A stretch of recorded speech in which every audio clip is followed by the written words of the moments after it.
Hello friends and welcome back to my channel.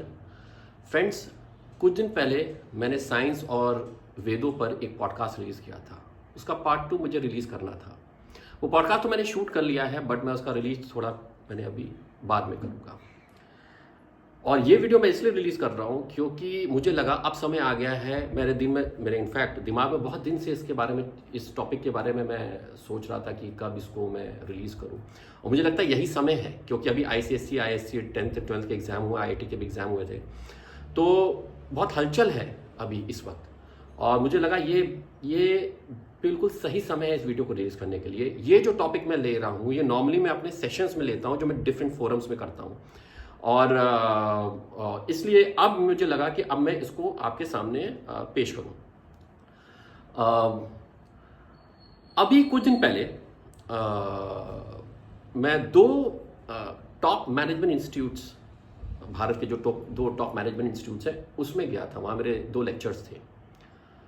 In lectures में मेरा पहला question वहाँ पे जो बच्चे बैठे थे उनसे ये था कि आप लोगों में से कितने ऐसे हैं जो मैनेजमेंट कोर्स लेकर यहाँ मैनेजमेंट करने आए हैं बट वो जिंदगी में कुछ और करना चाहते थे।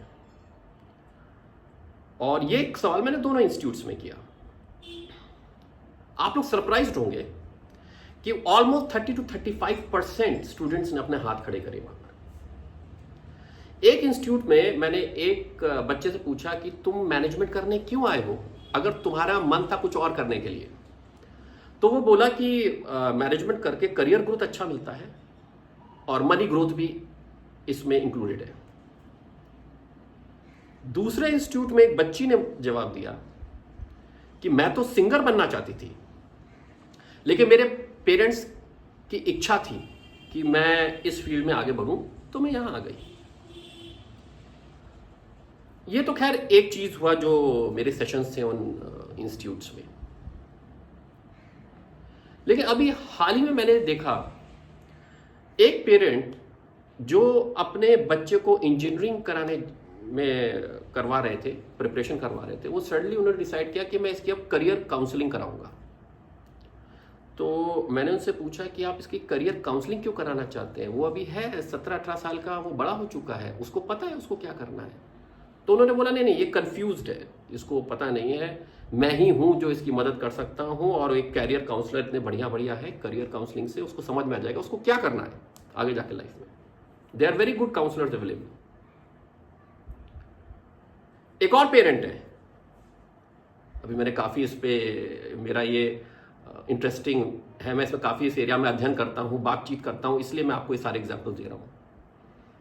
एक और पेरेंट है और उनकी सोच कुछ ऐसे है कि कोई बात नहीं, इंजीनियरिंग में नहीं हुआ तो कोई बात नहीं, क्लैट है, MBA है, UPSC है, बहुत कुछ है करने को, इसमें नहीं कहता उसमें कर लेगा, उसमें नहीं कहता उसमें कर लेगा। Very open minded kind of a person.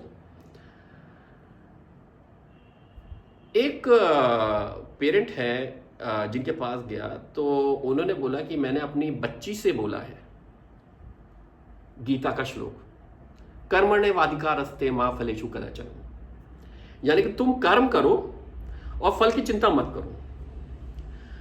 तो ऐसे उनसे बातचीत करते जब उन्होंने बोला तो मैंने उनको ये कहा कि आपने जो बोला है, ये जो ज्ञान दिया है, ये ज्ञान अधूरा है और शायद गलत भी हो सकता है। इसमें वो थोड़ा सा मेरे से गुस्सा हो गए और मुझसे कहने लगे कि तुम गीता के श्लोक को गलत कैसे बोल सकते हो। अब वो मुझसे ज्यादा भी आजकल बात नहीं कर रहे हैं मेरे परिचित है बट बात नहीं कर रहे हैं फॉर सम रीजन, बट ठीक है, things will fall in place. लेकिन सोचने वाली बात यह है कि आपको क्या लगता है, ये सब चीजों मैंने जो एपिसोड बताई, चाहे वो मैनेजमेंट इंस्टीट्यूट हो, चाहे इन पेरेंट्स की बात हो, राइट, वो सब अलग अलग चीज है या ये सब एक ही जगह, इसकी जड़ एक ही है?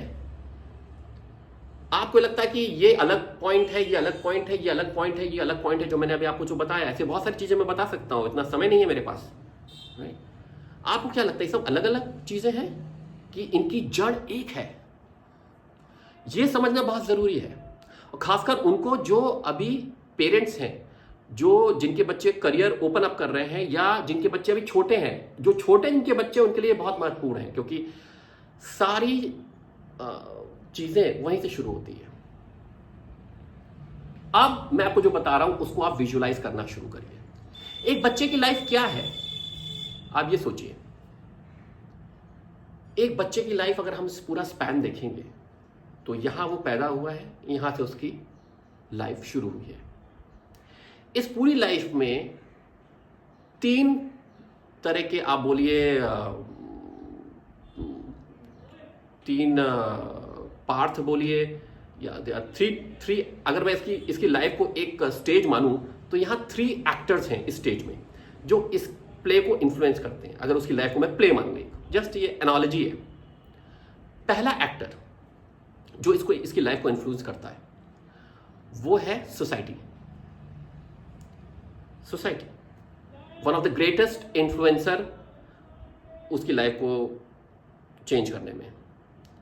दूसरा उसके पेरेंट्स, बिकॉज ये पेरेंट्स हैं जो आई वुड से उसकी जिंदगी से सबसे पहले जुड़ते हैं, राइट, उसकी ग्रोथ में इन्वॉल्व रहते हैं।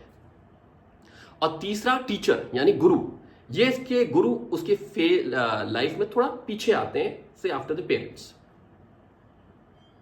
अब ये तीनों एंटिटीज इसकी लाइफ को कैसे इफेक्ट कर रहे हैं, और इसमें जो मेन जो किरदार निभाते हैं वो है पेरेंट्स और गुरु। अब आपने देखा होगा जब बच्चा छोटा है 5-6 साल से ही आप देखेंगे तो सोसाइटी का इतना ज़्यादा प्रेशर रहता है। आप देखिए सोसाइटी इवैल्यूएशन करना शुरू कर देती है आपके बच्चे का शुरू से, कि बच्चा इंटेलिजेंट है, इंटेलिजेंट नहीं है, डफर है, उसका बच्चा इतना अच्छा है, उसके इतने अच्छे मार्क्स आते हैं, वो तो मैथ्स में बहुत तेज़ है, वो फिजिक्स में बहुत तेज़ है, वो केमिस्ट्री में बहुत तेज़ है, वो तो आगे बढ़कर साइंटिस्ट बन जाएगा। आप देखिए ऐसी बातें होती हैं।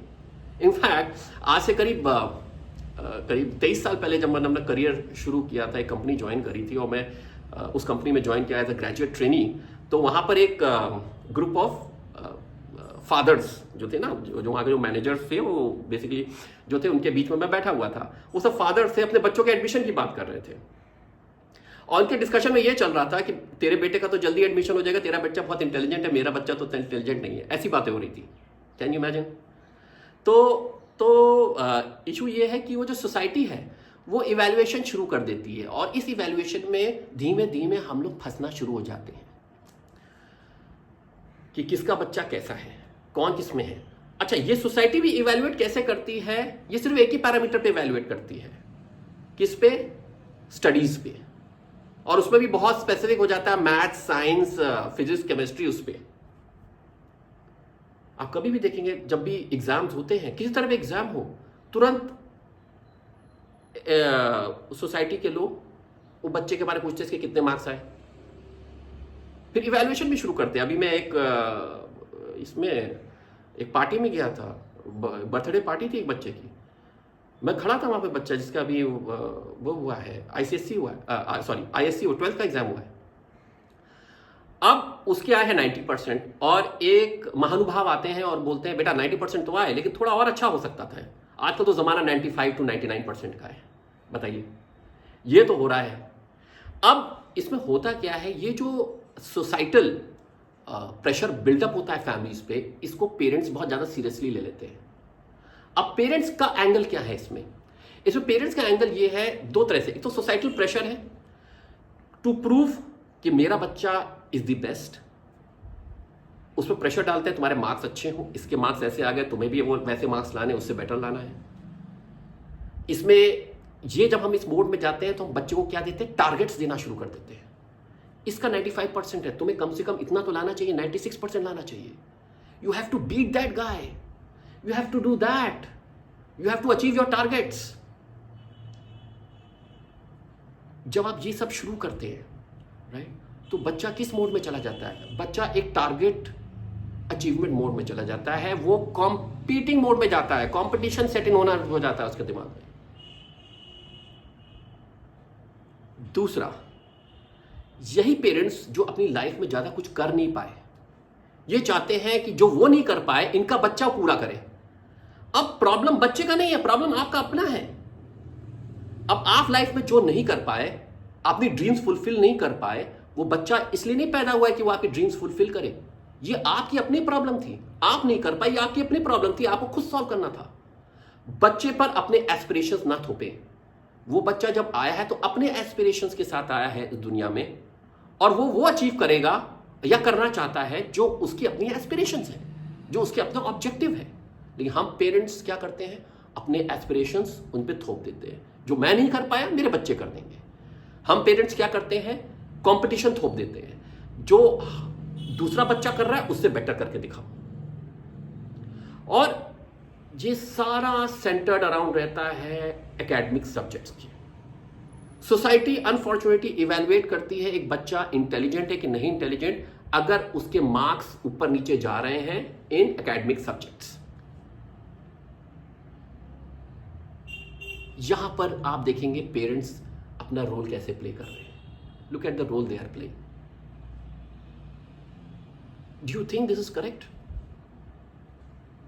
क्या आपको लगता है कि कितने करोड़ बच्चे हैं इस दुनिया में, वो सब साइंटिस्ट ही बनने के लिए पैदा हुए थे? ऐसा है क्या? आप अज्यूम करिए कि इस पूरी दुनिया में हम लोग जो खाना खाते हैं उसमें ईश्वर कहता नहीं तुम्हें हम सिर्फ सेब देंगे खाने को, अब तुम पूरी दुनिया में सेब ही होगा और कुछ नहीं होगा, तो आप तो सेब खा खा के परेशान हो जाते हैं, बोर हो जाते हैं, रोज भाई सेब मिल रहा है खाने को। तो इतनी सारी चीजें ईश्वर ने क्यों बनाई कि आपको सेब भी मिले, ऑरेंज भी मिले, खरबूजा भी मिले, आप खाइए, तरह तरह की चीजें, तरह तरह के क्यों बनाया? इतनी वैरायटी क्यों क्रिएट करी ईश्वर ने? क्योंकि कुछ ऑब्जेक्टिव है जो अचीव करना है, इसलिए इतनी वैरायटी क्रिएट करी गई है इस संसार में। इसी प्रकार से हर बच्चा साइंटिस्ट नहीं हो सकता है। They are not made for it. कुछ होंगे, कुछ नहीं होंगे।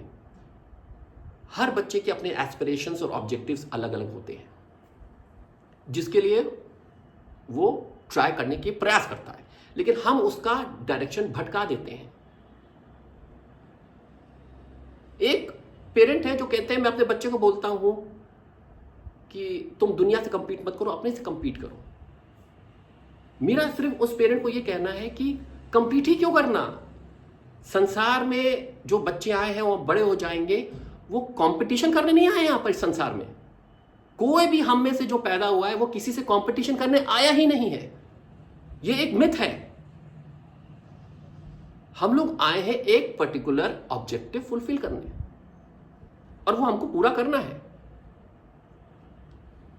जब आप अपने बच्चों को इस ट्रैक पे डालते हैं to prove, to get validation from society, to fulfil your own aspirations, तो क्या होता है, यही बच्चे आधे तो बहुत अर्ली एज में डिप्रेशन में जाते हैं, इनमें से कुछ सुसाइड भी करते हैं। लेकिन बाय चांस ये पहला पड़ाव पार कर गए, सपोज इंजीनियरिंग में घुस गया या एमबीए में घुस गया, पहला या दूसरा पड़ाव, यही बच्चे 35-40 साल तक आते आते मिड लाइफ क्राइसिस में चले जाते हैं। आप देखिए कितने लोग इस वक्त 40 की उम्र में, 35 की उम्र में, 35 छोड़िए 30 की उम्र में ही मिड लाइफ क्राइसिस में जा रहे हैं, फ्रस्ट्रेटेड हैं अंदर से। उनको बोलिए मंडे को काम पे जाने के लिए, उनका मन नहीं करता मंडे को काम में जाने का। कभी आपने सोचा ऐसा क्यों हो रहा है? घसीट घसीट के जाते हैं, क्योंकि परिवार पालना है हमको, उसके लिए पैसा चाहिए, तो घसीट के जा रहे हैं। ऐसा क्यों? इतना डिमोटिवेशन क्यों है? ये बात सोचने वाली है, क्योंकि ये डिमोटिवेशन जो उसको 35-40 साल में हो रहा है, इसकी नींव बचपन में रख दी गई है। आजकल हमारे जो टीचर्स है, गुरु हैं, वो टीचर्स एंड गुरुज रहे नहीं, वो तो कमर्शियल सेंटर्स बन गए। वो सिर्फ अपना नाम कमाना चाहते हैं जिसमें कि और स्टूडेंट्स उनके पास आए। 17-18 साल के बच्चे को करियर काउंसलर्स की जरूरत ही नहीं है। वो खुद जानता है कि उसको क्या करना। अगर नहीं जानता है तो इसके मतलब आपका और सोसाइटी का प्रभाव इतना ज्यादा हो गया है उसके ऊपर बचपन से कि उसको वो पूरा कंफ्यूज्ड है। आपने इतना कंफ्यूजन क्रिएट कर दिया, वो कंफ्यूज्ड है उसको क्या करना है लाइफ में। उसको यही नहीं मालूम है कि उसका नेचुरल स्किल सेट क्या है। अब यहां से दो टॉपिक शुरू होते हैं। ये तो मैंने आपको सब प्रॉब्लम बताया, यहां से दो टॉपिक शुरू होते हैं। पहला, जो भगवत गीता में लिखा है और ठीक उसका पैरेलल साइंस में है। तो मैं पहले भगवत गीता की बात करता हूं और मैं भगवत गीता से साइंस की तरफ थोड़ा जाऊंगा, उसका मैं थोड़ा जिस्ट दूंगा, बाकी मैं अगले एपिसोड में कभी कवर करूंगा। भगवत गीता में जब बोला कर्मणे वादिका रस्ते मां फलेषु कदाचन, कर्म करो लेकिन फल की चिंता मत करो, अगर आप सिर्फ इसको पढ़ रहे हैं तो आप ये गीता की सिलेक्टिव रीडिंग कर रहे हैं। भगवान श्री कृष्ण ने इसके पहले बहुत एक डिटेलिंग करी है एक पर्टिकुलर कॉन्सेप्ट पर। उन्होंने अर्जुन को बोला कि हे अर्जुन, तुम स्वधर्म का पालन करो। अगर आप गीता पढ़ेंगे तो वहां उन्होंने सबसे पहले बोला है कि हे अर्जुन, तुम स्वधर्म का पालन करो। तो हमको ये जानना जरूरी है कि कृष्ण जी स्वधर्म का मतलब क्या कहना चाहते हैं। अब ये स्वधर्म जो एक शब्द है, जो कॉन्सेप्ट कृष्ण जी ने दिया है गीता में, इसमें बहुत सारे सबसेट्स हैं धर्म के। उसमें एक बहुत ही महत्वपूर्ण सबसेट है और वो है गुण धर्म। तो ये गुण धर्म क्या है? श्री कृष्ण के अनुसार को ईश्वर या आप यूनिवर्स बोलें, कभी भी किसी इंडिविजुअल के अगेंस्ट बाइसेस नहीं रखती है। आप और मैं, मुझे आपसे इंफीरियर नहीं बनाया गया या आपको मुझसे इंफीरियर नहीं बनाया गया है, लेकिन हां, हमारे गुणधर्म अलग अलग है। आप जो ये वीडियो देख रहे हैं उनका गुणधर्म अलग है, मेरा गुणधर्म अलग है। ये गुणधर्म श्री कृष्ण ने बोला है, ये इनबिल्ट रहता है हर इंसान में, और हर इंसान में ऐसा कोई भी व्यक्ति नहीं जिसमें ये गुणधर्म इनबिल्ट नहीं है। ये जो गुणधर्म है हर इंसान में, वो इसलिए ईश्वर देता है क्योंकि उसको कुछ ऑब्जेक्टिव पूरा करना है लाइफ में। और ये गुणधर्म होता है आपका स्किल सेट। सो अगर आपके अंदर, जैसे अगर आप बचपन में हैं, आप देखें कुछ बच्चे जो बहुत बढ़िया बैट पकड़ते हैं, क्या स्टांस लेते हैं एक नॉर्मल दूसरे बच्चों से, ये शायद इनको गुणधर्म दिया है कि आगे जाके बड़े क्रिकेटर बने और दूसरे बच्चों का मार्गदर्शन करें। कोई बच्चा शुरू से ही साइंस में इन्वॉल्व है, उसको इंटरेस्ट आता है साइंस में, तो उसका गुणधर्म है कि इसी फील्ड में उसको आगे बढ़ना है और आगे दूसरे इस संसार में दूसरे लोगों का मार्गदर्शन करना है। कोई बच्ची या बच्चा, उसको सुर दिया है, इतना बढ़िया वॉइस दी है, क्यों दी है? क्योंकि वो गुणधर्म से उसको कुछ अचीव करना है, जिससे उसको एक लेवल पे पहुंचना है और इस संसार का मार्गदर्शन करना है, उसको सिखाना है दूसरों को वो सुर। इसी प्रकार से कोई पेंटर अच्छा हो सकता है। ऐसे आप देखेंगे हर बच्चे में वो स्किल सेट है। ऐसा कोई बच्चा नहीं जिसमें कोई स्किल सेट ना हो। एक स्किल सेट है और वो स्किल सेट दूसरे बच्चों से फार सुपीरियर है। लेकिन हम लोग क्या करते हैं? हम लोग उस स्किल सेट को आइडेंटिफाई नहीं करते हैं, और कभी कभी बाई चांस आइडेंटिफाई हो गया तो कभी फैसिलिटेट नहीं करते कि उस स्किल सेट में आगे बढ़े।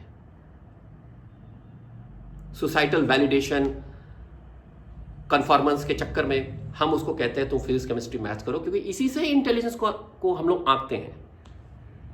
Intelligence is not about being good in physics chemistry maths या बीइंग गुड इन इंग्लिश और हिंदी, लिटरेचर, लैंग्वेज, व्हाटएवर। तो इंपॉर्टेंट क्या है? इंपॉर्टेंट है कि हम ये गुणधर्म कैसे और कब समझें अपने बच्चे का। अब आप इसको बड़े ध्यान से सुनिए। जब बच्चा पैदा होता है, उसके इनिशियल ईयर्स में जब उसने इस संसार का ज्यादा फीडबैक नहीं लिया है, सोसाइटी का फीडबैक नहीं लिया है, आपका बहुत ज्यादा फीडबैक नहीं लिया है, उस टाइम पर ये बच्चा अपने स्किल सेट्स एग्जिबिट करेगा। आप इसको खुला छोड़ दीजिए, एक 4 या 5 साल के बच्चे को आप खुला छोड़ दीजिए अकेले में, और आप देखिए वो क्या करता है। वो जो करता है खाली समय में, वो बताएगा कि वो उसका इनबिल्ट स्किल सेट है। यानी आप जब भी उसको खाली छोड़ेंगे, वो एक पेपर ले लेगा, एक पेंसिल ले लेगा, कुछ तो ऐसे उस पर फेरता रहेगा, कुछ करेगा इधर उधर। Maybe he has that ability and interest to do sketching, painting, कुछ करेगा खाली। हर बार आप उसको छोड़ेंगे वो वही करेगा। हर बार वो खाली छोड़ेंगे तो वो डांस करना शुरू कर देगा अपना, जब भी आप खाली छोड़ेंगे। ऐसे कुछ कुछ वो अपना स्किल सेट एग्जिबिट करेगा। As parents we have to identify that skill set. वो उसी समय दिखेगा आपको, वो स्किल सेट उसी समय आपको दिखेगा, क्योंकि जैसे जैसे बच्चा बड़ा होता जाता है, वो जब एनवायरनमेंट के इनपुट्स लेना शुरू कर देता है, तो जो स्किल सेट है ना, उसके ऊपर परत जम जाती है बहुत मोटी, और वो परत दबा देती है पूरा स्किल सेट को, और वो भूल जाता है कि उसका स्किल सेट है क्या।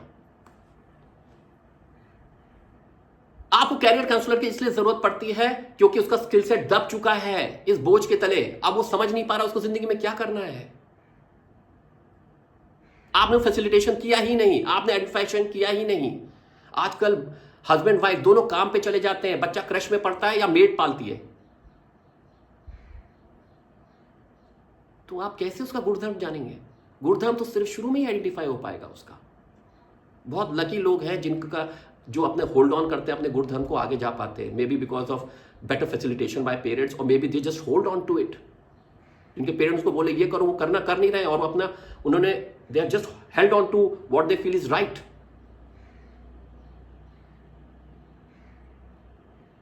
तो हमको, अगर हमने अपने बच्चों को पैदा किया है, तो हमारी एक रिस्पॉन्सिबिलिटी है as parents. We can always spend time with our kids to identify कि उसका गुणधर्म क्या है, उसको फैसिलिटेट करें। आइडेंटिफाई नहीं, फैसिलिटेशन भी चाहिए उसमें। अपने बच्चों को टारगेट्स देकर बचपन से वॉर मशीन्स में मत कन्वर्ट करिए। They have not come on this earth for a societal validation and to compete with their peers. They have not been born. ये बात एकदम क्लियर कर लीजिए। और कोई भी पेरेंट उस मोड में ना जाए कि किसी ने आके अगर आपको स्टेटमेंट बोला है कि अरे बच्चा तो आपका और अच्छा कर सकता है, सब इस टेंशन में मत ले, बिल्कुल टेंशन ना ले। बिकॉज सोसाइटी से ऐसे फीडबैक आते रहेंगे तो आप क्या हर चीज को आप सुनेंगे और आप अपने बच्चे पे थोपेंगे? ऐसा आप नहीं करेंगे। स्टोन वॉल करिए ऐसी चीजों को। जो इंसान ऐसे कमेंट्स कर रहा है, पहले वो खुद अपने देख ले कि अपने उसकी अपनी स्थिति क्या है। अगर आपको अपने बच्चों को डेवलप करना है तो उसके गुण धर्म पे फोकस करें। और फिर श्री कृष्ण ने बोला है कि अर्जुन तुम स्वधर्म का पालन करो, और अगर तुम स्वधर्म का पालन करोगे तब यह वैलिड होता है कर्मणे वादिकारस्ते मां फलेषु कदाचन, यानी कर्म करो फल की चिंता मत करो। क्यों? क्योंकि जब भी आदमी अपना स्किल सेट पे काम करता है, अपना स्वधर्म पालन करता है, तो उसको फिर फल की चिंता नहीं, फल तो अपने आप ही अच्छा आएगा क्योंकि उसका कर्म ही वही है। उसका कर्म उसके स्किल से लिंक हो गया है। जब कर्म उसके स्किल से लिंक हो गया है, उसके गुण धर्म से लिंक हो गया है, तो रिजल्ट तो अच्छा आना ही है। ऐसा हो ही नहीं सकता रिजल्ट अच्छा ना आए। इसलिए उन्होंने बोला है अर्जुन स्वधर्म करो लेकिन परधर्म मत करो।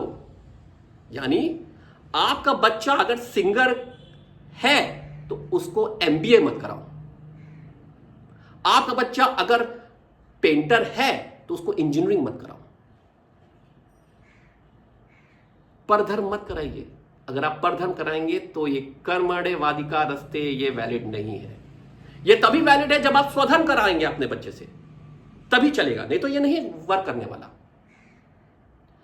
साइंस में कॉन्सेप्ट है ब्रेन वेव्स का। इसको मैं आपको अगले एपिसोड में लाऊंगा। ये एपिसोड में जल्द लाऊंगा क्योंकि मैं चाहता हूं कि ये मैसेज उन सब पेरेंट्स को जाए जो अभी आईसीएससी आईएससी और इसमें इन्वॉल्व है, आईआईटी के एग्जाम्स में इन्वॉल्व है। और ये मैं अगले 4-5 दिन में ले आऊंगा। उसके बाद मैं पॉडकास्ट 2 रिलीज करूंगा जो है साइंस और वेदों पे। So hope you like my video. और अपने बच्चों को वॉर मशीन्स में ना कन्वर्ट करें। They have not come to compete but they have come to excel in life. अगर आप चाहते हैं कि आपका बच्चा आपके जाने के बाद इस संसार से खुश रहे और आपको याद करे कि मेरे पेरेंट ने फैसिलिटेट किया था और कैसे मुझे स्वधर्म का पालन कराते हुए इस हैप्पीनेस तक पहुंचाया, तो स्वधर्म का पालन करिए, परधर्म मत लीजिए। इसका साइंटिफिक एस्पेक्ट मैं पैरेलल का नेक्स्ट एपिसोड में कवर करूंगा। Hope you like the episode. Like, share and subscribe, and goodbye.